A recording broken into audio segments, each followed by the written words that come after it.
আনার হত্যা জবানবন্দিতে যে চাঞ্চল্যকর তথ্য দিলেন সেলেস্তি। প্রতিষ্ঠান হিসেবে পুলিশ সেনাবাহিনীর মর্যাদা কোথায়, প্রশ্ন ফখরুলের। জানাবো ভোটদানে বিশ্ব রেকর্ড গড়ল ভারত। জানাবো 6-9% ভোটের জনপ্রতিনিধিদের কি হবে, এবং সর্বশেষ জানাবো সালিশে মীমাংসা, বিকালে যুবককে কুপিয়ে হত্যা। শুনছিলেন সংবাদ শিরোনাম, এবারে বিস্তারিত। আনার হত্যা জবানবন্দিতে যা চাঞ্চল্যকর তথ্য দিলেন সেলেস্তি। সংসদ সদস্য আনোয়ারুল আজিম আনারকে খুনের উদ্দেশ্যে অপহরণের মামলায় স্বেচ্ছায় স্বীকারোক্তিমূলক জবানবন্দি দিয়েছেন শিলাস্তি রহমান। রিমান্ডে থাকা আসামি শিলাস্তি স্বেচ্ছায় স্বীকারোক্তিমূলক জবানবন্দি দিতে সম্মত হওয়ায় তার রেকর্ড করা আবেদন করেন তদন্ত কর্মকর্তা গোয়েন্দা পুলিশের সহকারী কমিশনার মাহফুজুর রহমান। তার আবেদনের পরিপ্রেক্ষিতে ঢাকার অতিরিক্ত চিফ মেট্রোপলিটন ম্যাজিস্ট্রেট তোফাজ্জল হোসেনের আদালত শিলাস্তির জবানবন্দি রেকর্ড করেন। এরপর তাকে কারাগারে পাঠানো হয়। জবানবন্দিতে শিলাস্তি বলেন, এমপি আনার কলকাতার সঞ্জীবা গার্ডেনের ফ্ল্যাটে ঢোকার পর তাকে অভ্যর্থনা জানিয়ে বলেছিলাম হ্যালো। জবানবন্দিতে সেলেস্তি বলেন, এমপি আনার কলকাতার সঞ্জীবা গার্ডেনের ফ্ল্যাটে ঢোকার পর তাকে অভ্যর্থনা জানিয়ে বলেছিলাম হ্যালো, হাউ আর ইউ। উত্তরে এমপি আনার বলেন, আই এম ফাইন। আনারকে অভ্যর্থনা দেওয়ার পর সেলেস্তি ফ্ল্যাট থেকে বের হয়ে যান। রাতে যখন ফ্ল্যাটে ফেরেন তখন প্রচুর ব্লিচিং পাউডারের গন্ধ পেয়েছেন তিনি। সেই সময় সেলেস্তি ফ্ল্যাটে থাকা অন্যদের জিজ্ঞেস করেছেন গেস্ট কোথায়। তখন সেলেস্তিকে তারা বলেছেন গেস্ট চলে গেছে। এরপর রাতে টয়লেটে প্রচুর পানি ফ্ল্যাশের শব্দ পেয়েছেন সেলেস্তি। আদালতে 164 ধারায় দেওয়া স্বীকারোক্তিমূলক জবানবন্দিতে এসব তথ্য তুলে ধরেন সেলেস্তি।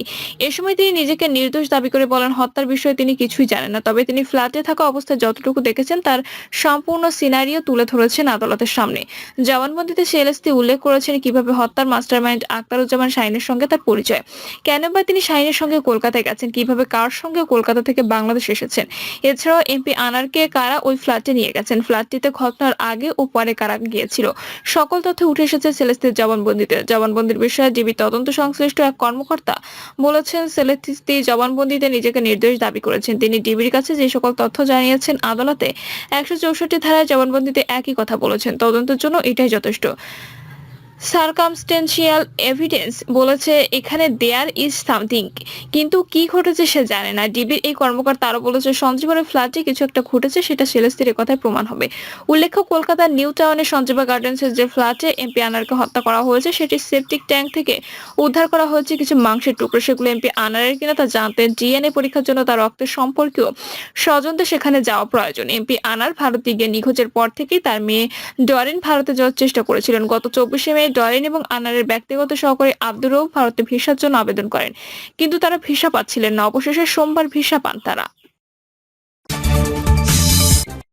প্রতিষ্ঠান হিসেবে পুলিশ সেনাবাহিনীর মর্যাদা কোথায়, প্রশ্ন ফখরুলের।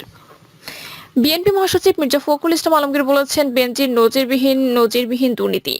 একই সঙ্গে সাবেক সেনাপ্রধান আজিজকেও স্যাংশন দেওয়া হয়েছে। এখন ইনস্টিটিউট হিসেবে সেনাবাহিনীর অবস্থা কি, তার সম্মান ইজ্জত কোথায় থাকে, পুলিশ বাহিনীর মর্যাদা কোথায় থাকে, যার সাবেক পুলিশ প্রধানকে দেশ থেকে পালিয়ে যেতে হয়।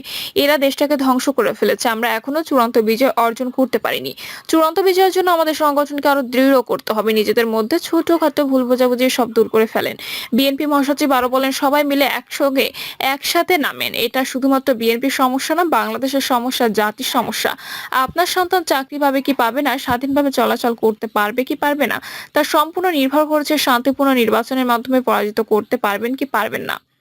সেজন্য তো নিরপেক্ষ সরকার লাগবে, সেজন্য আমরা লড়াই করছি। এ সময় দেশের মানুষের অর্থনৈতিক অবস্থা সম্পর্কে বলতে গিয়ে মির্জা ফখরুল বলেন, সিপিটি তাদের এক সমীক্ষায় বলেছে, নিত্য প্রয়োজনীয় জিনিসপত্রের দাম এত বেশি বেড়েছে সেটাকে বিলাসবহুল মনে হয়। গরুর গোস্ত কেনেন না, ইলিশ মাছ তো প্রশ্নই উঠতে পারে না, ভালো সবজিও কেনে না। সাধারণ মানুষকে এই অবস্থার মধ্য দিয়ে যেতে হচ্ছে।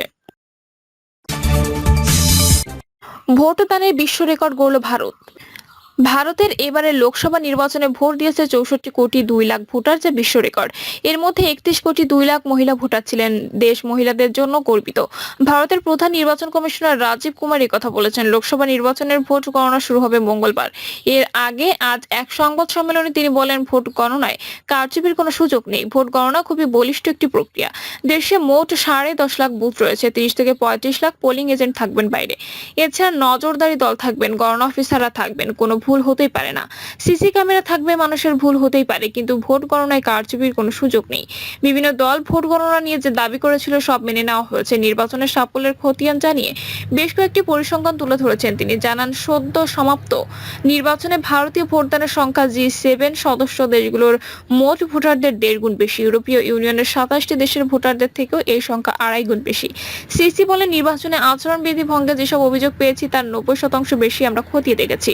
অনেক বড় নেতাদের নোটিশ দেওয়া হয়েছে, অ্যাম্বুলেন্সেও গাড়িতে করে টাকা যাচ্ছে, এমন দৃশ্য এবার দেখা যায়নি। নেতাদের স্বজনদের ভোটের দায়িত্ব থেকে সরানো হয়েছে, মানুষ এগিয়ে এসে ভোট দিয়েছেন। 23টি দেশ থেকে 75 জন এসে ভারতের অনেক বুথ ঘুরে দেখে গিয়েছেন। অতীতে নির্বাচনের পরিবেশ নিয়ে তিনি বলেন, আমরা কিরকম হিংসা দেখতাম আপনাদের মনে আছে, কিন্তু এবছর সেরকম কোনো ঘটনা ঘটেনি। ঝাড়খণ্ড, মণিপুর, ত্রিপুরা, পশ্চিমবঙ্গ, কাশ্মীর সহ সারা দেশে যে সকল কোনো হিংসার ঘটনা ঘটেনি। পশ্চিমবঙ্গের নির্বাচন পরবর্তী পরিস্থিতি নিয়ে প্রশ্নের উত্তরে রাজীব কুমার বলেন, আমরা আশাবাদী এবং আত্মবিশ্বাসী যে সেভাবে হিংসা হবে না। তবে যদি হয় তা মাথায় রেখে কয়েকটি রাজ্য CRPF থাকবে, তার মধ্যে পশ্চিমবঙ্গ রয়েছে। আমরা নিশ্চিত যে রাজ্য সরকার ও CRPF ভোট পরবর্তী হিংসা হতে দেবে না। সংবাদ সম্মেলনে তিনি বিরোধী নেতাদের কাছ থেকে ভোট প্রক্রিয়াকে প্রভাবিত করার চেষ্টার অভিযোগে প্রমাণ চান। প্রেস ব্রিফিং এ তিনি বলেন, বিশ্বের সবচেয়ে বড় এই নির্বাচনে 68,000-এর বেশি মনিটরিং টিম এবং 1.5 কোটি পোলিং ও নিরাপত্তা কর্মী নিয়োজিত ছিল। 6-9% ভোটের জনপ্রতিনিধিদের কি হবে? গত সপ্তাহে দ্বিতীয় ধাপের উপজেলা নির্বাচনের পর সবথেকে বেশি আর সবচেয়ে কম ভোট পড়া উপজেলা বিশ্লেষণ দিয়েছিলাম। এবারে তৃতীয় দফা ভোট শেষে আমার দুই সহকর্মী কাউসারা চৌধুরী কুমু ও ফরহাদ ইবনে মালিক উদ্যোগী হয়েছিলেন নতুন এক বিশ্লেষণে। তারা হিসেব করে দেখিয়েছেন, মাত্র 6 ভাগ ভোট পেয়েছেন চেয়ারম্যান নির্বাচিত হয়েছেন গাইবান্ধা সুন্দরবন উপজেলায়। এখন প্রশ্ন করতেই হয়, অধিকাংশ উপজেলার ভোটদান ছাড়া যে নির্বাচন হলো, আর তাতে নির্বাচিতরা কি সঠিকভাবে দায়িত্ব পালন করতে পারবেন? যে দুজন সহকর্মীরা কথা উল্লেখ করেছিল, তারা সর্বশেষ উপজেলা ভোটের দিন সরেজমিনে ভোট দেখেছেন নরসিংদী, শিবপুর ও মুন্সিগঞ্জের শ্রীনগরে। শুধু তারা নন, সারা দেশে তৃতীয় ধাপে যেসব উপজেলায় ভোট হয়েছে সেখানে ভোটের হার গড়ে 38%। এটা মাঠের সাংবাদিকরা বিশ্বাস করেন না। দেশবাসীরা উপজেলা নির্বাচনে নিয়ে যে তেমন কোনো আগ্রহ নেই সেটা বিস্তারিত বলার অপেক্ষা রাখে না। তৃতীয় ধাপের উপজেলা নির্বাচনে 86 উপজেলার মধ্যে 13টিতে ভোট পড়েছে 30%-এর কম। 15%-এর কম ভোট পেয়ে চেয়ারম্যান হয়েছেন 29 জন, আর 10%-এরও কম ভোটে নির্বাচিত চেয়ারম্যানের সংখ্যা 7। তাদের মধ্যে সর্বনিম্ন 6.80% ভোট পেয়েছেন গাইবান্ধা সুন্দরগঞ্জের জাতীয় পার্টির প্রার্থী। যদিও প্রার্থীরা বলেছেন কাজের ক্ষেত্রে ভোটের হার কোনো প্রভাব ফেলবে না। এসব ক্ষেত্রে জয়ী উপজেলা নির্বাচন চেয়ারম্যান, ভাইস চেয়ারম্যানরা অবশ্য যুক্তি দিয়েছেন, জমিতে ফসলের কাজ ফেরে বা তাপপ্রবাহের কারণে ভোটাররা ভোট কেন্দ্রে আসতে চান না। মাঠে বিরোধী দল বিএনপি সহ দেশের বেশিরভাগ রাজনৈতিক দল উপজেলা ভোট বর্জন করেছে। সেই কারণ ভোটে জেতা চেয়ারম্যানরা বলেন না, কারণ এদের বেশিরভাগই ক্ষমতাসীন আওয়ামী লীগের নেতা। প্রার্থীর সংখ্যা বাড়াতে দলটি আনুষ্ঠানিক কোনো প্রার্থী দেয়নি, ফলে উপজেলা নির্বাচনে ব্যালট পেপার দেশের পুরনো বড় দল আওয়ামী লীগের প্রতীক নৌকা ছিল না, তবে ছিল সংসদের বিরোধী দল জাতীয় পার্টি লাঙ্গল প্রতীক। কিন্তু দেশের জন্য জেলাগুলো দূরে থেকে ঘাঁটি বলে পরিচিত বৃহত্তর রংপুরে জাতীয় পার্টি অস্তিত্ব সংকটে পড়েছে। তৃতীয় ধাপে 86টি উপজেলা নির্বাচনে মোট ভোটার 2,06,53,359 জন। এর মধ্যে ভোট দিয়েছেন 74,56,900। নির্বাচন কমিশনের সর্বশেষ তথ্য মতে যা মোট ভোটের 36.1%। নির্বাচিত 86 চেয়ারম্যান প্রার্থীর মধ্যে 29 জনই ভোট পেয়েছেন 15%-এর নিচে। অন্যদিকে 10%-এরও কম ভোট পেয়ে উপজেলা চেয়ারম্যান হয়েছেন 7 জন। তাদের মধ্যে সর্বনিম্ন 6.8% ভোট পেয়েছেন গাইবান্ধা সুন্দরগঞ্জের মোস্তফা মহসিন। জাতীয় পার্টি থেকে লাঙ্গল প্রতীক নিয়ে 3,98,000 ভোটের মধ্যে পেয়েছেন 27,119 ভোট। যদিও বিষয়টি বড় করে দেখছেন না কম ভোটে নির্বাচিত হওয়া সব জনপ্রতিনিধিরা। এর আগে প্রথম ও দ্বিতীয় ধাপে 297 উপজেলা নির্বাচনে ভোটের হার ওঠেনি 38%-এর উপরে। স্থানীয় সাংবাদিকদের মাধ্যমে খোঁজ নিয়েছিলেন কম ভোট পড়া উপজেলাগুলোতে। জানা গেলে মিঠাপুকুর উপজেলার স্থানীয় সংসদ সমর্থ চেয়ারম্যান, ভাইস চেয়ারম্যান ও নারী ভাইস চেয়ারম্যান প্রার্থী মিলে 3 জনের প্যানেল করার গণসংযোগ ও প্রচারণা তেমন করতে দেখা যায়নি। অন্য প্রার্থীরা জয়ের বিষয়ে সিরিয়াস ছিলেন না, ফলে বৃহৎ এই উপজেলার অধিকাংশ ভোটার এই ভোটের বিষয়ে জানতেন না, আবার জানলেও আগ্রহী ছিলেন না। পাশাপাশি আবহাওয়ার বৈরী আচরণ ও ধান ঘরে তোলার সময় হওয়ায় কৃষিজীবী মানুষজন ভোট কিনতে আসেননি।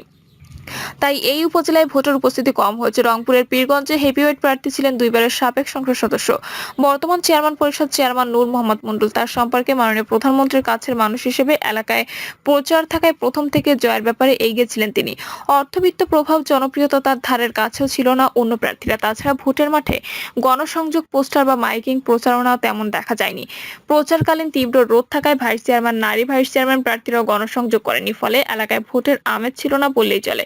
এক কথায় প্রার্থীদের প্রচারণায় ঘাটতি ও ভোটের প্রতি মানুষের অনীহা থেকে ভোটের উপস্থিতি কম হয়েছে। রাজশাহীর বাগমারায় জাকিরুল ইসলাম সান্টু স্থানীয় এমপি আবুল কালাম আজাদের সমর্থনের প্রার্থী। তিনি সাবেক উপজেলা চেয়ারম্যান। তার প্রতিদ্বন্দ্বী আব্দুর রাজ্জাক ওরফে আট বাবু। তিনি সর্বহারা ক্যাডার হিসেবে পরিচিত। আলো খন্দকার সহ একাধিক হত্যা মামলায় আসামি ছিলেন। তিনিও একজন সাবেক এমপি সমর্থন পেয়েছিলেন। সবাই জানতো সান্টু নিশ্চিত জিতবে। এই কারণে ভোট কম। পুঠিয়া উপজেলার 3 জন প্রার্থী ছিলেন। এর মধ্যে বর্তমানে একজন প্রতিদ্বন্দ্বী সমর্থিত প্রার্থী আব্দুল সালাম পেয়েছেন 26,000 ভোট। তার নিকটতম প্রার্থী জবাব মাসুদ পেয়েছেন 23,000 ভোট, যিনি সংসদ নির্বাচন করেছিলেন স্বতন্ত্র প্রার্থী হিসেবে। আরেকজন প্রার্থী বিদায়ী চেয়ারম্যান GM হীরা পাত্র পেয়েছেন প্রায় 10,000 ভোট। পুঠিয়ার বানেশ্বর ইসলামী কেন্দ্রে দুপুর 4টায় ভোটার ছিলেন মাত্র 4%। বিকেল 4টা বাজার আগেই ভোটের সংকটে ভোট বন্ধ হয়। তখন ভোট পড়ে 18%। এটাই ছিল সকল কেন্দ্রের চিত্র। তবে দিন শেষে ভোট কাস্টে দেখানো হয় 34%। স্থানীয় গণমাধ্যম কর্মীরা এই ভোটের হার বিশ্বাসযোগ্য নয় বলেই মত দিয়েছেন। সর্বশেষ ধাপের উপজেলা নির্বাচনের পর যে প্রশ্নটি সামনে এলো তা হচ্ছে, খুব অল্প ভোট পেয়ে যারা জনপ্রতিনিধি হলেন তারা কতটা সম্মান মর্যাদার সাথে দায়িত্ব পালন করতে পারবেন। গত সপ্তাহে লেখায় প্রশ্ন তুলেছিলাম, আসলে উপজেলা পরিষদের কাছে সাধারণ মানুষের প্রত্যাশা কত? উপজেলা পরিষদকে নাগরিক সেবা দেয়? আর এবার আমার 2 সহকর্মীর বিশ্লেষণ থেকে বলা যায়, এত কম ভোট পেয়েও যদি তা কোনো আইন বা বিধির লঙ্ঘন নয়, কিন্তু জনমানুষের কাছে এসব জনপ্রতিনিধিরা কতটা সম্মান পাবে? প্রিয় দর্শক, এই ছিল এখনকার সর্বশেষ সংবাদ। আপডেট সব সংবাদ পেতে চ্যানেলটি সাবস্ক্রাইব করে বেল আইকনটি ক্লিক করে রাখুন।